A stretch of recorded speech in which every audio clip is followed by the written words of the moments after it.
Oh, here we are.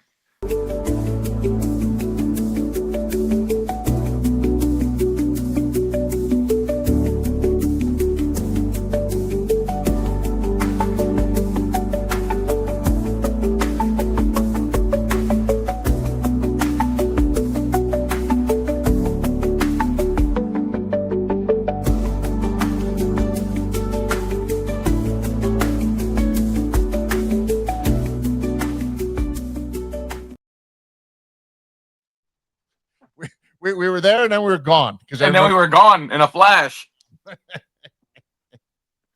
here and gone all within a second. Amazing. The story of our lives. Yes. So what's a good word? Pal, I started my evening, as you know, with a blood sugar crash. Let this be the educational moment of the Mosh Sez Conversations program. Don't take your insulin and then not eat anything. That you have to time it when you. Listen. I know nothing, so you'll be fully educating me on Yeah. all. But I am. I will preference and start this whole conversation with. You should have had the shakes on the show. Listen, we could have got a little more. That would have been. I don't know. You may have been like on the floor, and I would have been like, "Are you down there? I can't Yeah. see you." Yeah, as the ratings go up. That's the people. Yeah. What happened to Simon? As soon as it started coming on, I should have texted you, "Hey, it's happening. Let's go live." So again, I know nothing. So how does that work? Do you have to take your insulin and then eat, or? Yeah. So I'm a really bad diabetic. My problem is not that I eat like junk or sweets, is that I don't eat enough. So I eat like one big meal a day, which is terrible. So Yeah, I take yeah, it's awful. That's awful in general if you're a healthy person. Actually, Yeah. you're not very healthy if that's all you're eating is one big meal a day. But I'm just saying it's not good. And I am not exactly the picture of health, but yeah, I take my insulin in the morning and at nighttime, and usually I try to like take it and then have like a nectarine or some banana or something. And today I was just so blasé about it. I took it and then sat down and then fell asleep, and literally like 20 minutes before we went live, it just came on, and I was like, "Uh oh." It's like this sensation, like,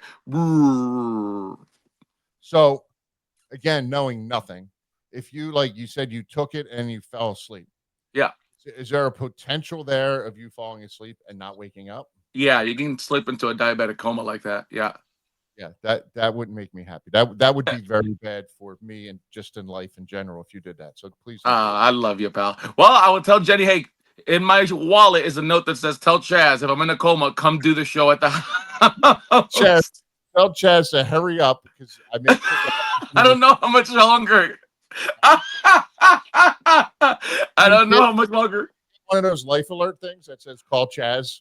Yeah, You say call Chaz, he'll know what it means. yeah. Just put out the Chaz signal. You need one of those. Oh, we need to get is one of those things where you click it because you've fallen and you can't get up. Like the jitterbug. Yeah, I took my insulin and didn't eat, and now I can't get up. That's what you need. Yeah. SO or COS. Call Chaz, please. Please. He knows what this means. Yeah, he'll definitely 100% know. So just send smoke signals. He'll get it. I have this gag that I told Jen years ago, and now it's true. I literally have a folded up piece of printer paper that says Jen did it in marker, and I tell her, if anything happens to me, this is what they're gonna find in my wallet. Jen did it. You're gonna take your pants off, and there's gonna be a little fold inside your underwear, and Yeah, Jen did it. We found the culprit, everyone. Case closed. Just get it tattooed on your right butt cheek. Dude, butt tattoos sound so painful. Yeah, I don't know if well, I don't know because it's a lot. There's no bone there. The tattoos hurt the most where there's bone. Okay, so how many do you have, Chaz?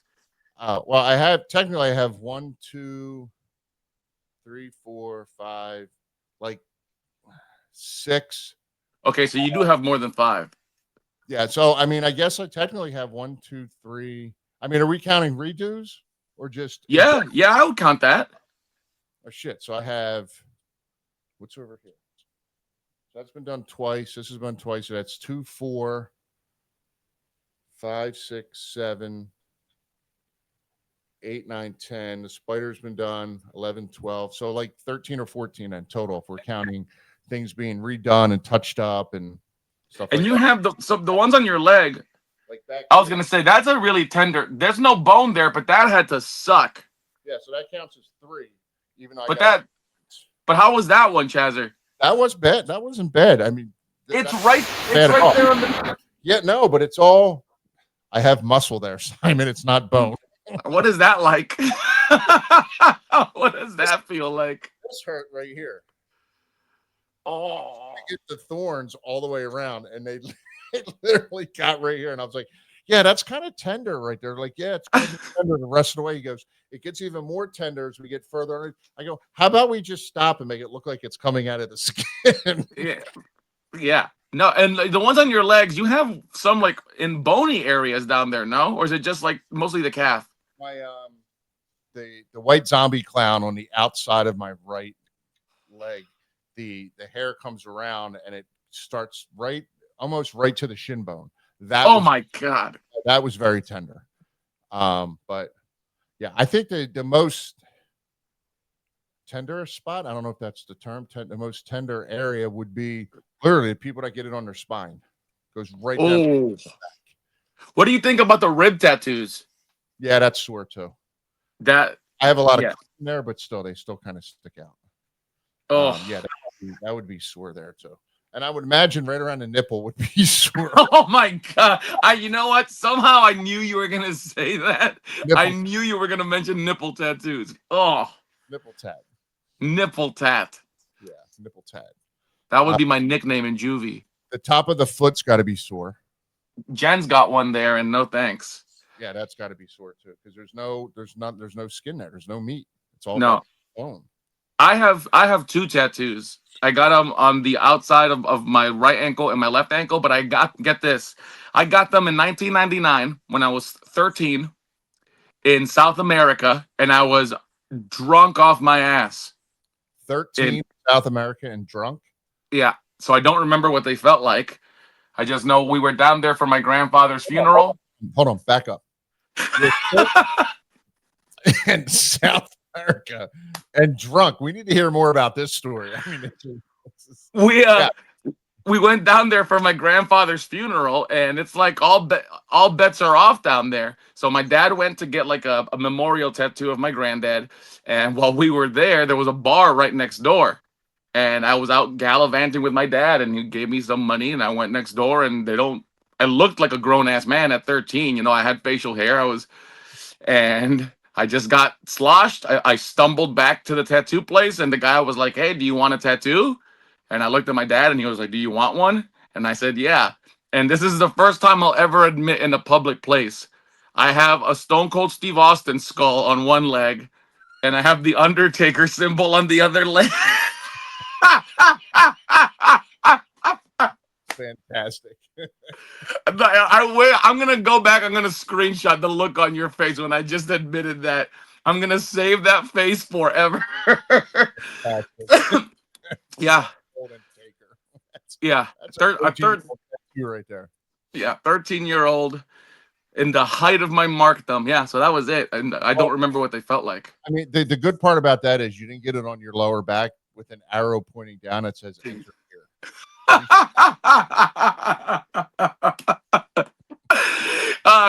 That day I met the Undertaker, when I told him I loved him 3 times, I could have turned around and said, "Would you sign this?" You should.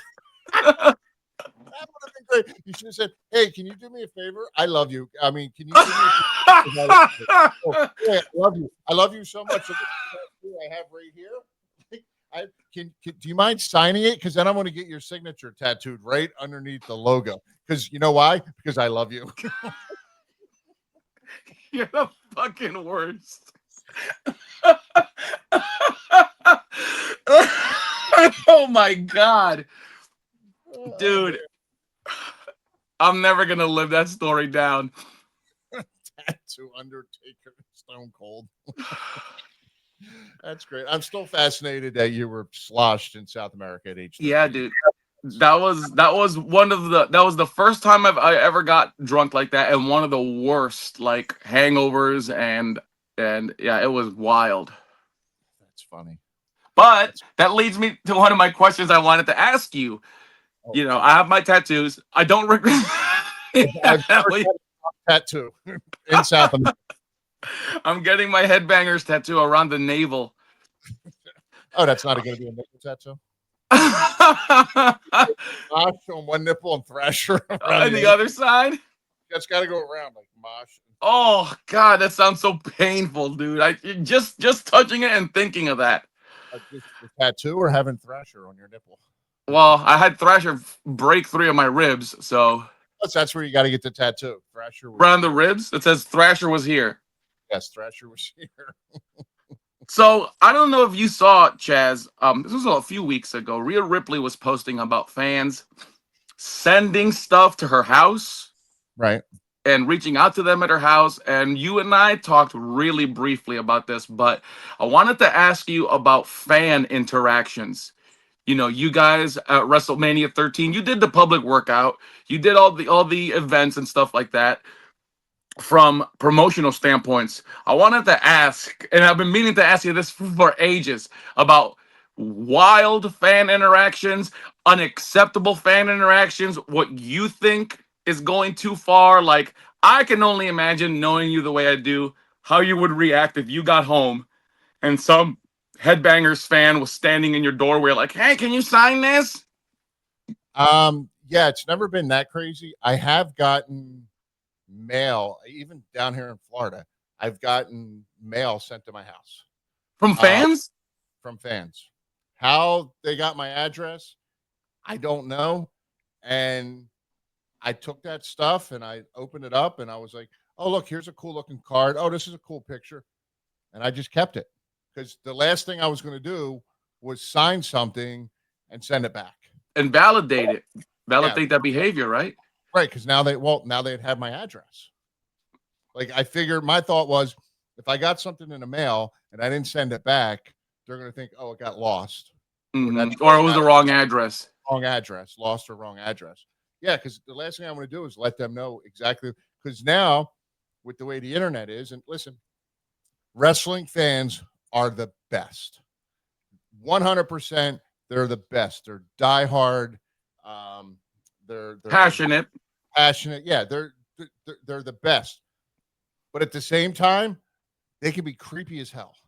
Yeah. At the Uh, same time, they're also the worst sometimes. yeah, exactly. So the last thing I would want was for someone to know, oh my God, I sent this to Chaz and he signed it and sent it back to me. I now have his address. All of a sudden now my address is posted all over the internet. Yep. Um, Good call.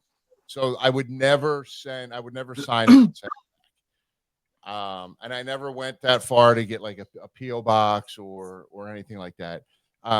Some fans, I mean, back in the day when before 9/11, you could get through security to hang out at the gate at the airport. Mm. So we would come off the airplane and there'd be sometimes 2, 3, 4, 500 people standing there, knowing how they knew like what flight we're in, or I mean, they would know like the town we're in before. So, but how they knew like what flight we were on, I don't know. But it Just was at the gate? at the gate because Holy you could get through what? security. So, you get up, you wrestle at night, you get back to the hotel 11, 12 o'clock. Then you got to get up at 3:30 for a flight. You take the flight, you try to sleep, you're exhausted. So it's 8, 9 o'clock in the morning. You're getting off the plane, and there now you have 200 or 300 people standing there. And some of the guys, it's like head down, sunglasses on, hats on, and they just want to plow through.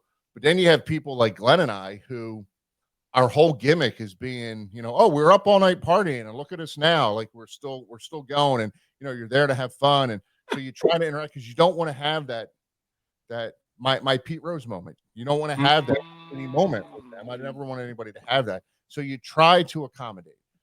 The negative with that is when you go into the bathroom and you close the door on the stall, and people are like, "Hey, can you sign this? Yeah, you want me to pee on it, or you want me to wipe my ass with it? Like, what would you like?" Wait, outside the stall?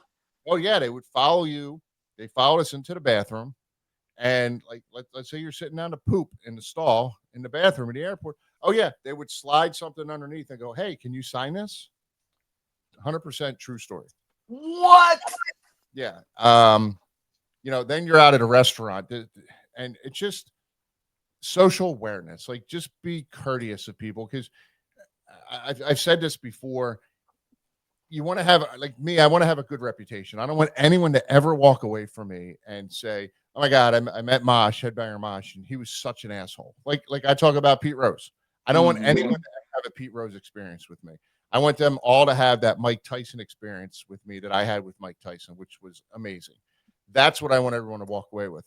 The problem is they don't know when to approach sometimes and when not to. For Mhm. instance, I could be sitting at a restaurant eating, and I literally have the fork like this, and I'm like, and all of a sudden there comes a piece of paper underneath, and they're like, "Hey, can you sign this?" And I'm like, "Trying to have dinner? Can I at least eat dinner?"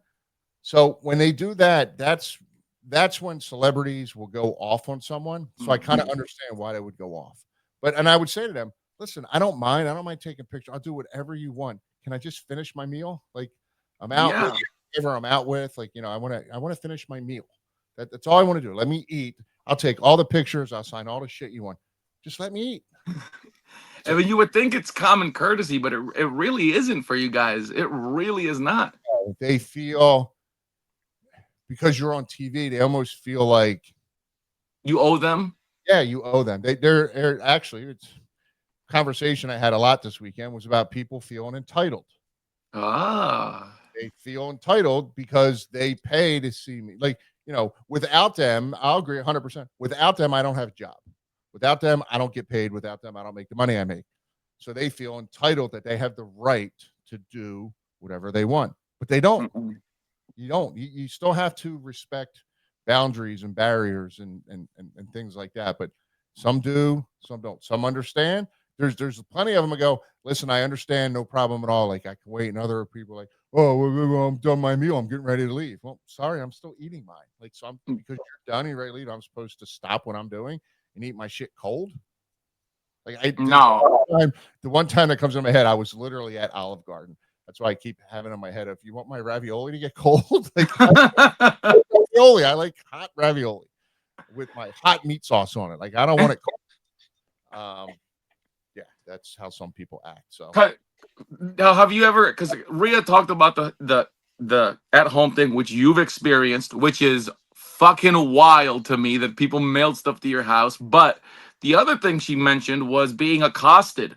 Like hearing you talk about Chaz, 200, 300 people at an airport gate just makes my skin crawl. Have you ever experienced or been witness to, or even respond to like fans that get hostile? Like you just mentioned the ones that feel entitled, but when they mug somebody or like corner them or corral them, or you see, two, 300 fans circling around a female wrestler, let's say, or a smaller wrestler that can't get away.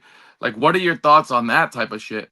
I mean, that's just creepy and weirder than normal. I've never experienced that. And again, when we were traveling, we didn't have a lot of the females. Our females were Terry Reynolds, Sable. Mm. We had China, so we didn't have that many. We had maybe three, four, or five, females with us. And if they got uncomfortable, they had all of us. So there's a Mm. lot more female wrestlers now than there was. I hate saying back in my day, but back then, ever since Paul Heyman said, I don't like when it's that say back in my day, I hate saying it now. But yeah, back so in back in those days. back in those days, yes, the female, you know, females weren't as prominent as they are now. Mhm. So there's not as many, but I've never had that experience of being like backed in a corner or felt threatened and again, there's, Terry Runnels or Sable could have, but I never experienced or witnessed anything like that. No. Hmm. Yeah, that's I don't know, man. I had a stalker situation a few years ago from this girl that came and saw me at trivia. And then Right. next thing I knew, she was showing up to all the wrestling events that I was doing, and I didn't know she was a wrestling fan. And then if I would post, let's say I would post, "Hey, Chaz and I hanging out at the ale house, selfie." Chaz, I swear to goodness, within 30 to 45 minutes, she was waltzing into the place. And at first wouldn't interact, would just sit where I could see her, and I didn't think anything of it. Like, oh, she likes to party too, whatever. And then I started testing the theory, like posting where I was gonna be or whatever, and then literally just walking in for a second to see if she was there, and then she found out where I lived, and that was a fun time. Yeah, that's not fun at all. Yeah, finding out where you live is that's the weird part for me. The going to the house part, like that. Yeah, you really. That's when all bets are off. There's no boundaries. There's no nothing. And those are what do you want to call them? Batshit crazy people right there. Batshit crazy. Batshit crazy is a good way, to put it. Crazy. Yeah. So you literally had. Never mind. No, no, go for it. I was gonna say, so you had like a cow or a jackass following you around as a stalker. I don't even know where that came from. It just popped into my head. Oh man. All right. I mean, All right. yeah, yeah. Okay. We're creeping up on the 21-minute mark, and I asked I sorry, I asked you a question last month. We're losing control. The other thoughts that popped into my head. I am gonna. I will hold this until we're off. I will not say this one. I'll say it when we're off. Oh God. Oh God. It's not bad. It's funny, but But these days. I can't call Jenny a stalker. So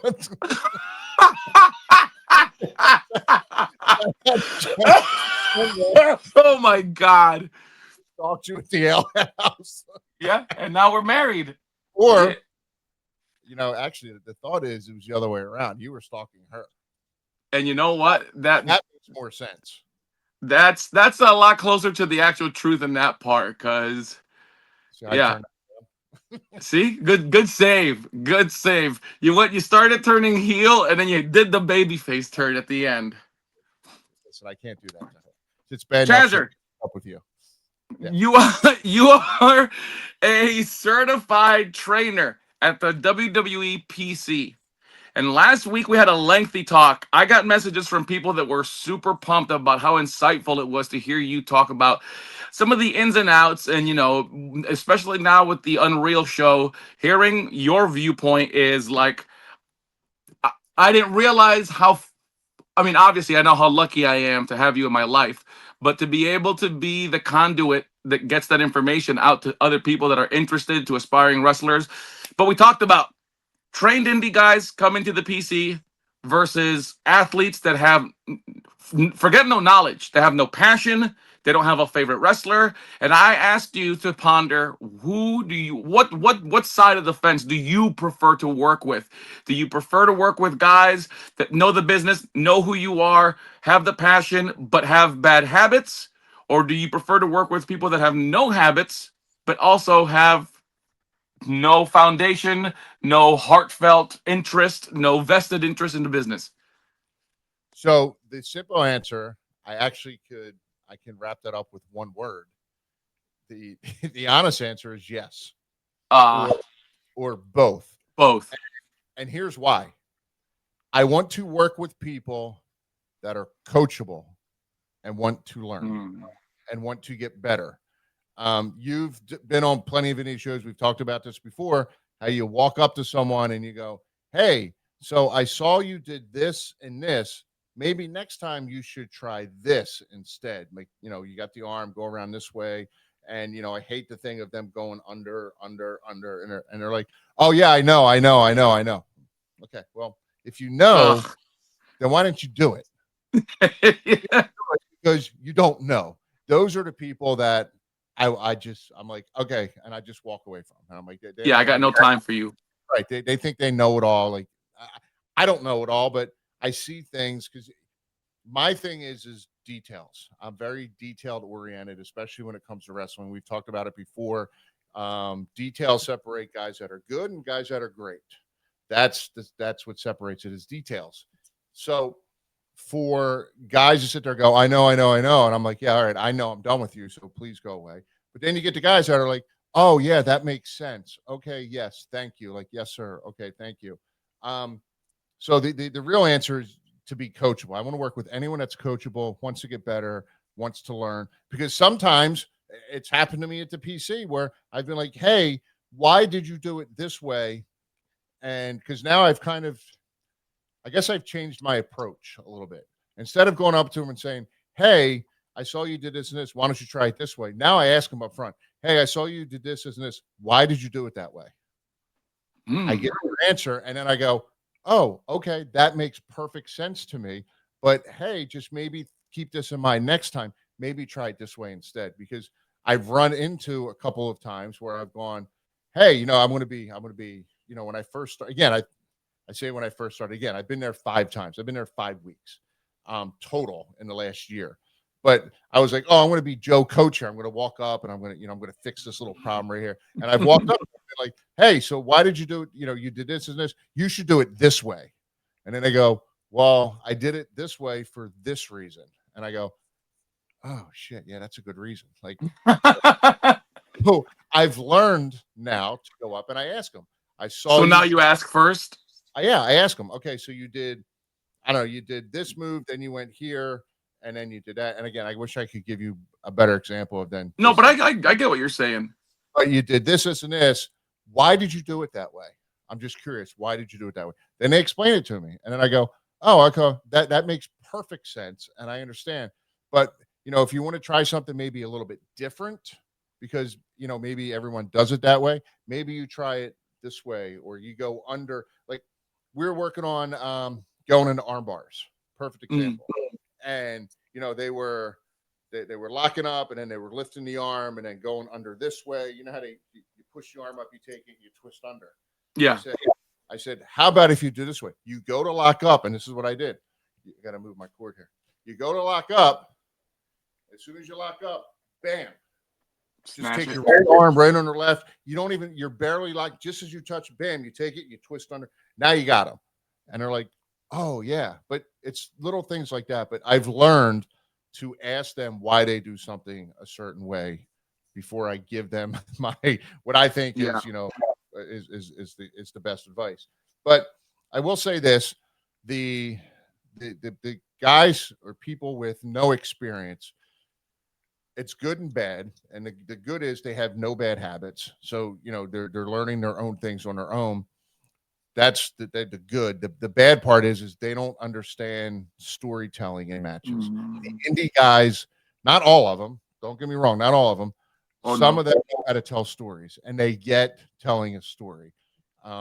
So that's kind of the big difference, if that answers your question at all of what we talked about. Absolutely.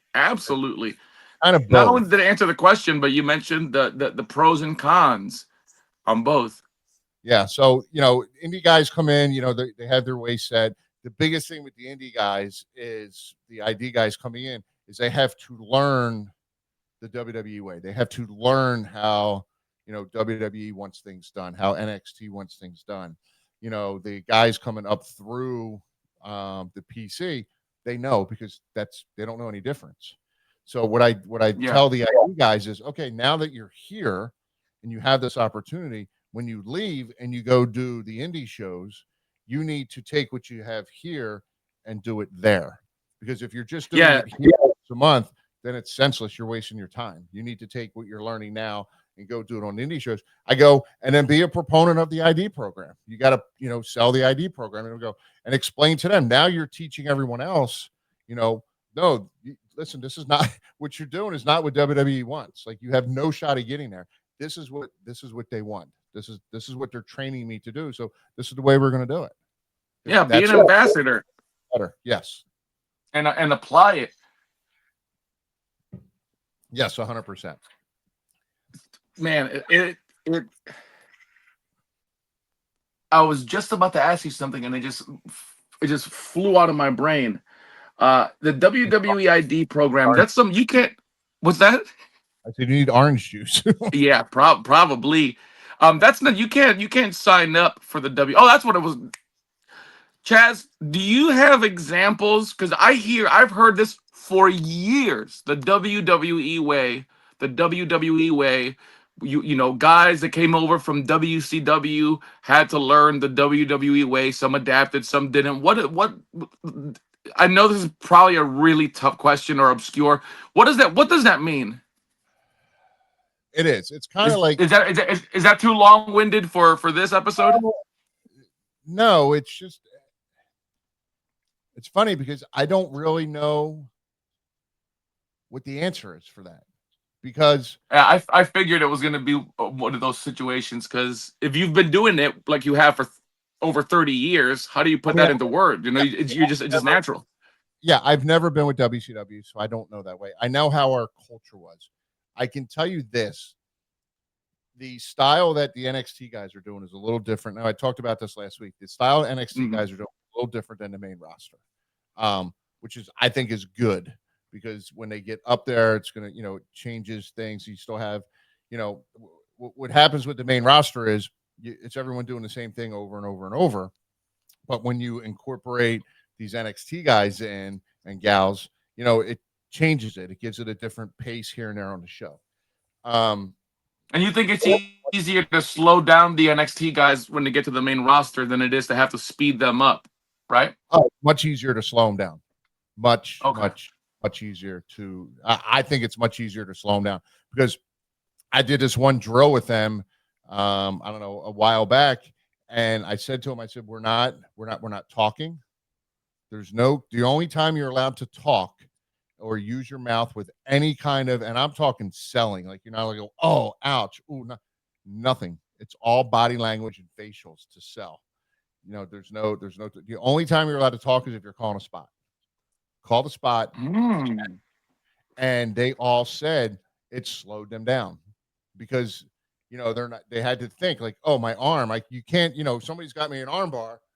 Me, I'm yelling, oh shit, my arm, oh, my fallopian tubes. You know how you're yelling at like so I say fallopian tubes, we used to do that.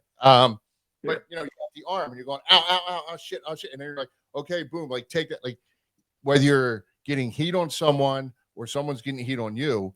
I said it's all facials and body language, and they all slow down. And when they slow down, what happened?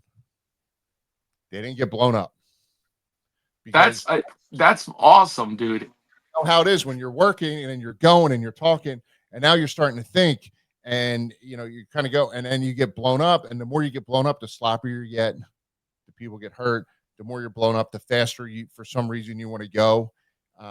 So it literally, that's what they all said. I was like, "What did you guys get out of this?" And they were like, "It slowed us down."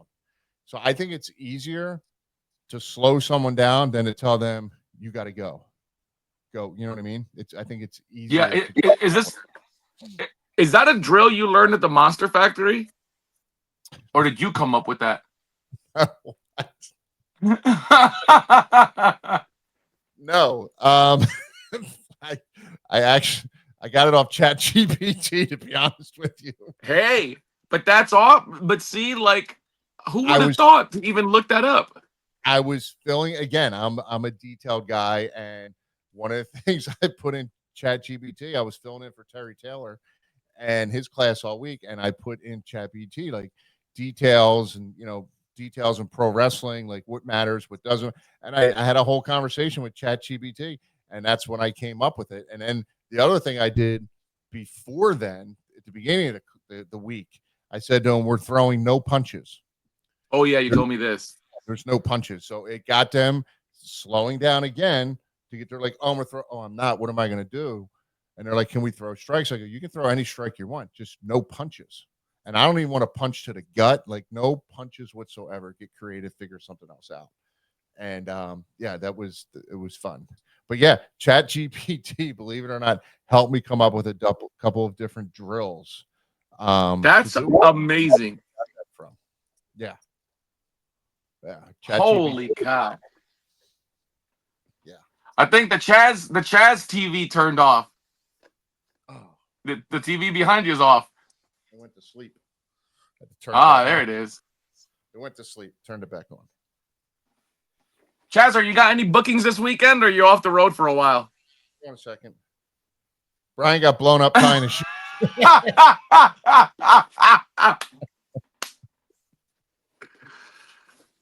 Meanie, I saw you on AEW a little while back, and I was so happy to show. Chaz, my little one Harrison is autistic. He's 9 years old, and he hears me talk about wrestling all the time. And when he saw Meanie come out, he saw me get so excited, and Harry was like, what's going on, Daddy?" And I explained to him my fandom of the Blue Meanie. Just as I explained to him the Meanie dance, Brian starts busting out with Harry was so happy to see the connection of why I was marking out. I can tell you this. Meanie and I will both be doing the Meanie dance tonight.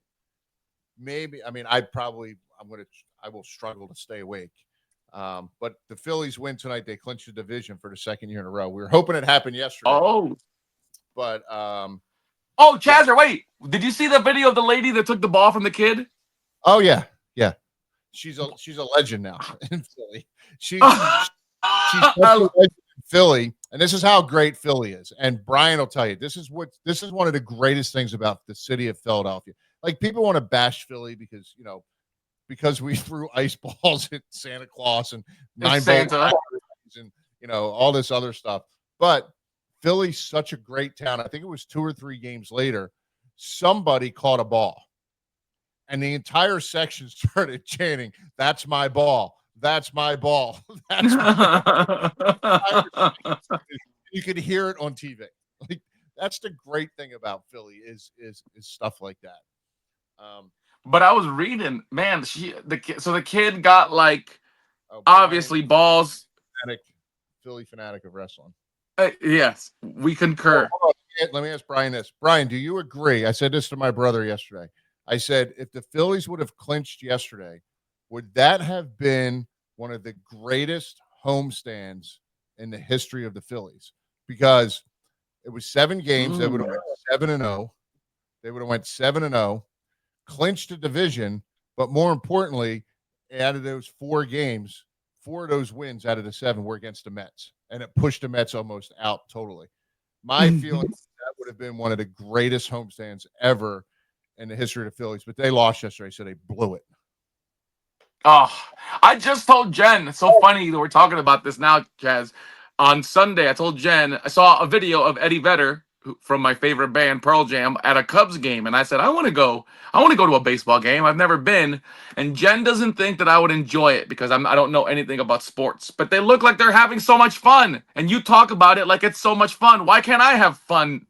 I love baseball because what people don't understand. Well, first of all, the game's sped up a lot now because they have the pitch clock. So you only get like 15 seconds in between pitches or 20 seconds on base. So it's sped up. You don't have the 8 timeouts. You don't have 3 minutes in between pitches anymore. So it's sped the game up. And at first, even me as a purist, as a baseball fan, I was like, oh my God, this is going to suck. It's going to mess baseball up. It's actually helped baseball a lot. It's made it more enjoyable because the game goes a lot faster. The only negative is you don't have time. You don't have as much time to go grab a beer in between innings. Because there's even a pitch count for in between innings. You only have 2 minutes to get out on the field and get warmed up and get ready now. So it's everything's a lot faster. But the thing I love about baseball is the strategy behind it. There's a lot of strategy behind it that people just think, oh, they throw a ball and you hit it. It's like, no, you have a strike zone and the pitcher will throw the ball here. Then the next pitch is here because he wants to set up a pitch for up here because he's going to strike you out down here. That's the part. And I love sitting there trying to figure out, okay, what pitch is he going to throw next? And then I'm like, okay, here comes the pitch. Yeah, he's going to swing and miss at this one. Like, he's going to throw it down here in the dirt. And then it's funny because when I'm with my brother, we have this conversation about the pitches and, the guy's going to swing at it. It's going to be down in the dirt. Pitcher's going to bounce it on purpose. Here comes a strikeout. And then when we're not together, we'll text it back and forth. Yep, saw that one coming. So I like the strategy behind it. And plus I played. And you can tell what pitches are coming? So down here, Dex Imaging, we used to sponsor the Marlins, and we had seats right behind home plate. And I mean, directly, like pitches were coming in like this. You'd see it drop. They see it curve this way. But on TV, it's a little harder to see, but you can see it. You see they have the strike zone there. So when usually the camera angles from behind the pitcher. So so you can see the pitch coming, and you can see it start to drop. It's so fast and so hard. It's hard to see the spin of the ball, but once it leaves his hand, you can see it spinning a certain way. You kind of know which way it's going to drop. Or I know, hey, this guy, I'll use Nick Castellanos on the Phillies, the right fielder. He's got a problem with an outside, like breaking ball that almost it's going to be down. He's a right-handed batter. It's going to be on the opposite side of the plate, and it's going to drop into the dirt. He swings at those all the time. So once he has 2 strikes on him, like here comes a breaking ball down because they do their homework. They know what these guys are going to swing at. The strategy is the part that I really like about baseball. I have no idea. Right. But listen, if you went with me, you'd have a great time because, I'm into the game. I don't mind talking about the game, what's going on. And then especially if I'm in Philly watching the game, you got cheesesteaks, you got crab fries, you got wait, crab fries? You never had crab fries? No, what is that? Chicky and Pete's. It's so basically, Old Bay seasoning? Yeah. So you take French fries, imagine French fries with that Old Bay seasoning on it. Crab fries? Oh yeah. Dude, that sounds amazing. And they're crinkled fries? Oh yeah. Oh. Yeah. All right. I want to go to a Phillies game in Philly. Good shit. Oh wait, here's Let's Brian. Oh. Yes, okay. Nessa, crab fries do in fact sound bomb as hell. And Brian said, I went to a batting cage Saturday and gave a new respect for baseball players. Hold on. Did you bring a bag? Hold on. Did you get in there and did you do Happy Gilmore? Or did you actually yes. What were you doing in the back, Brian? Take it to the face. Yeah. So that's what I like about baseball. I realize that there's strategy in hockey and basketball. I don't understand it as much. I know there is in football. I do understand it, and I understand soccer. But for me, baseball is one of my favorite sports. I sit here and I watch games at night. So even if the Phillies that's awesome, something to watch. Like if the Mets are on, I'll turn it on because I'm hoping they lose. So fan and whoever's playing the Mets fan. See, that's one thing I wish that I was a sports fan. I love how passionate people are about their teams, like you are for the Phillies. But I also love how passionate people are for the teams that they hate, like you are for the Mets. Well, we'll go to football. I'm a Bengals fan. I'm a huge Bengals fan. Wait, why? Where does that come from? So it was 1980. I was like 9 years old. The Bengals that was the first time they were in the Super Bowl against the 49ers, the San Francisco 49ers. It was the first year the Bengals came out with the stripes on the helmets. It's the first football game I remember sitting and watching and actually paying attention to. And it was either the 49ers or the Bengals. And I like the helmets. It just stuck with me all these years. That is an awesome origin story. Eagles are my second team because I need an NFC team, and I'm from that area, so I take the Eagles as my second team. But the Bengals are in the same division as Pittsburgh Steelers. I can't stand the Steelers. And when I say the word Pittsburgh, and I make a mistake all the time, but Schittsburg comes out every single time because they're the Schittsburg Steelers. Yeah. So I just and I can't like the Baltimore Ravens because they're in the same. If you're in the same division, like forget about it. I can't you gotta dislike them. Yeah. But see, I don't know what team to like. I was born in South America, but I was raised in Connecticut, and Connecticut doesn't have a team. The closest thing is the Patriots. That would be your team, the Patriots. Oh, Connecticut.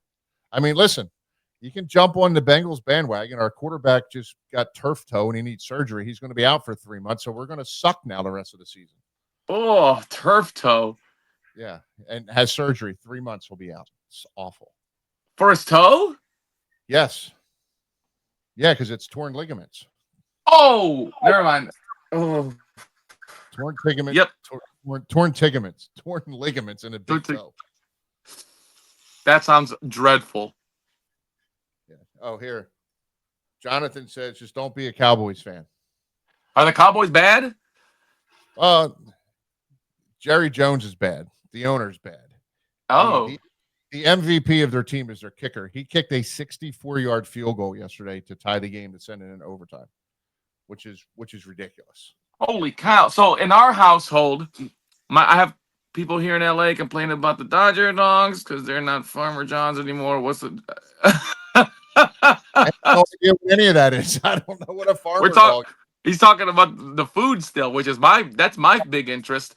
But you know, I have twins. Ben and Dexter are 15 now. Ben is a giant Buccaneers fan, and Dexter is a diehard. Oh God, Chiefs. Whatever Patrick Mahomes' team is. I don't. The Chiefs are the Chiefs in the Patrick Mahomes era lost again yesterday to the Eagles for the first time in Patrick Mahomes' career. They've lost 3 straight games, and that goes all the way back to the Super Bowl last year. So they've lost 3 straight. 2 of them were to the Eagles. Oh, I could hear Dexter cussing in his room, but I didn't know what was going on. And whenever the Bucks play the Chiefs here, we have to have like a big family sit down. Like, all right, guys, keep it civil. You know, like we're family. You guys are brothers. Let's make it better. Let's pat him up. Let him put the gloves on. Battle it out. Whoever scores, one get, the Bucks scored. He gets to hit the Chiefs guy. Like he gets to hit him. But let's sell. We'll sell tickets to the show next Monday. How old are they now? They're 15. 15. They're old enough for tattoos. Get them sloshed. What a callback! Take him and get a tattoo. What a fucking callback! Bravo, sir. That's how you end a fucking show. That's right there. I'm full circle. What a callback. My God, that was amazing. You're good, you're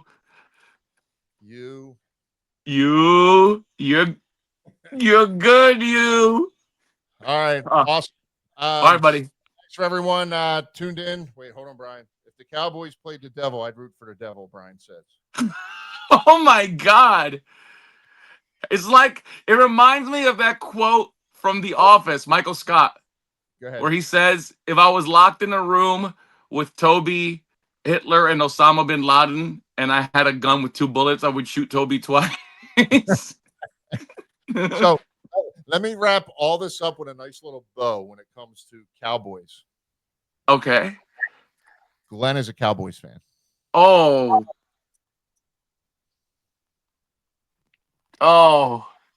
After all the context clues I just received. Nessa, I was at the game yesterday. Yeah, so Glenn's a Cowboys fan. So. Oh, Glenn. So special. All right. Glenn. With that being said, all right. I love you. I'll see you next week, everybody. We mentioned Glenn's name and the show came to a grinding halt. Love you, Glenn. I love you, Glenn. But all right, peace out, everyone. Thanks for tuning in. Check out the board behind chazmosh.com. Go check it out for there's merchandise on it there. You get action figures, t-shirts. You can book me for appearances through there. Just go check it out. And then while you're there, subscribe. And then while you're here, go to YouTube and subscribe. And then so you get all the updates and other fun, happy stuff as well. Simon, hell yeah. Anything you got going on you need to tell everybody about? Just trivia. And I'll be performing at Marrow Pro Wrestling this Friday, September 19th. Check it out at Marrow Pro on Facebook. And until then, I love you, Meanie. I love you, Chazer. This was awesome. Love you too. See you next time. And those of you that watch this after the fact, thank you. Thank you. You're good, you.